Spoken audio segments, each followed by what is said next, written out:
Hello, Night City. We're back in Cyberpunk 2077, taking a look at the patch notes as of patch 1.61. And don't worry, there's not too many today, but there still are quite a few and some really interesting ones. So be sure to like the video. Subscribing is great as well. Let's take in the nightlife here. And let's dive into the features. And again, there's a really cool one that I sort of want to almost start with. Kind of a console-specific sort of thing under the miscellaneous. Well, it also impacts PC. So they've added support for AMD Fidelity FX Super Resolution 2.1, PC and next-gen consoles only. So as far as I'm aware, this is an option that's actually just baked right into the game. It's not really something that you really turn on or off. You just get the improvements of actually better looking visuals. So it uses the reconstruction techniques in order to provide a much more visually impressive sort of world while keeping the performance going.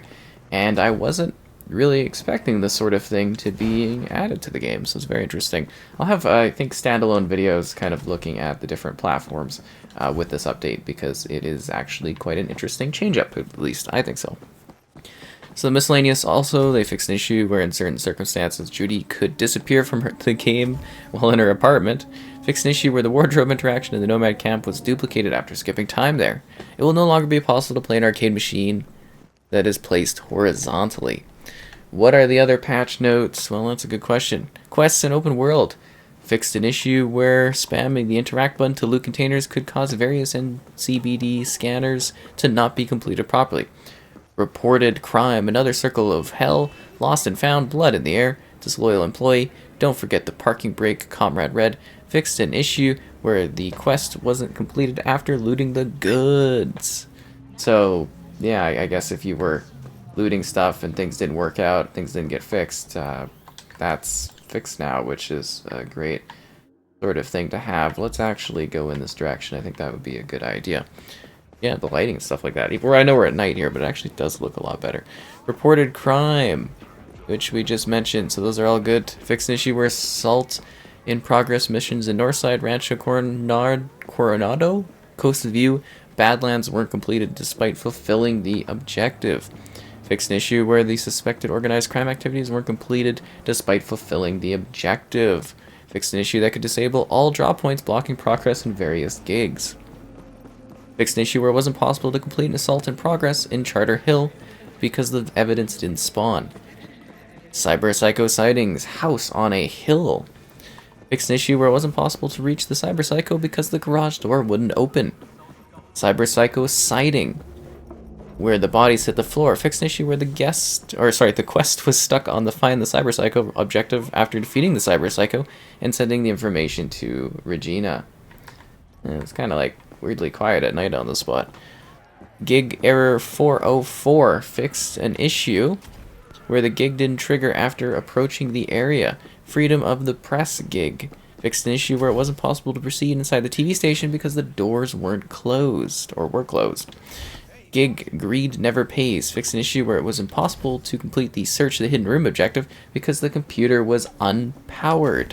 Gig last login fixed an issue where the gig didn't trigger after approaching the area. Gig, no fixers. Fixed an issue where the gig didn't trigger after approaching the area. Same as the last one.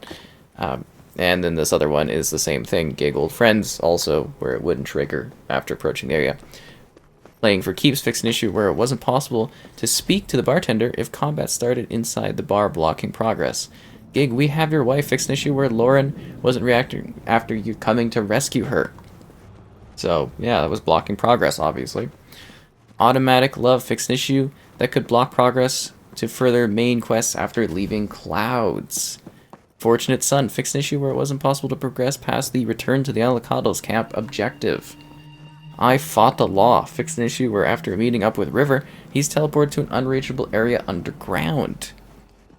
Yeah, that's not helpful. That obviously blocks progress. Small Man, Big Mouth fixed an issue where the truck in the garage could be despawned, blocking progress. Well, this is an interesting sight. Is this all good here? Yeah. Don't push me. I mean, this is probably how it always looks around here. Visual, Night City. NPCs will now carry umbrellas in various colors and shapes. Fixed multiple instances of missing collisions that could result with the player falling off of the map. Did those cars just appear there? Corrected various floating or displaced objects on the map. Fixed an issue where V's breasts clip through clothes after changing their size at the Ripper dock. Not a feature I think too many were complaining about. Not just kidding. Fixed an issue where after changing nail length from long to short using the mirror, the change wasn't reflected in game until reloading a save. Fixed an issue where cars could glitch after bumping into them. Gameplay. Fixed an issue where Headhunter and Blue Fang iconic knives would not appear in vendor's inventory if players visited the vendor before the 1.6 patch. Crit damage and quick hack cooldown reduction bonuses and clothing should now work properly. It should now be possible to craft the legendary variant of the Amnesty iconic revolver. Fixed an issue where it was possible to use consumables during fist fights. Fixed an issue where weapons with explosive damage were dealing less damage than intended.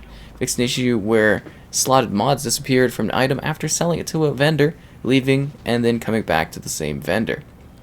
That's odd. Fixed an issue where putting a corpse into a container or a trunk, walking away and then coming back could give the player an infinite amount of money. That sounds like a glitch I kind of wish I would have known about. That sounds really hilarious, actually. The heat-resistant Aramid Weave Fixer shirt will now be available for non-Street Kid players. So if you non-Kid Street players can finally enjoy that. Oh, this is actually where the particular quest is that I lined up. That is kind of hilarious. Let's head over this way, you know, just to give us something to kind of go towards. So, fixed an issue where firing some weapons when falling could cancel fall damage. That is kind of fascinating and strangely helpful.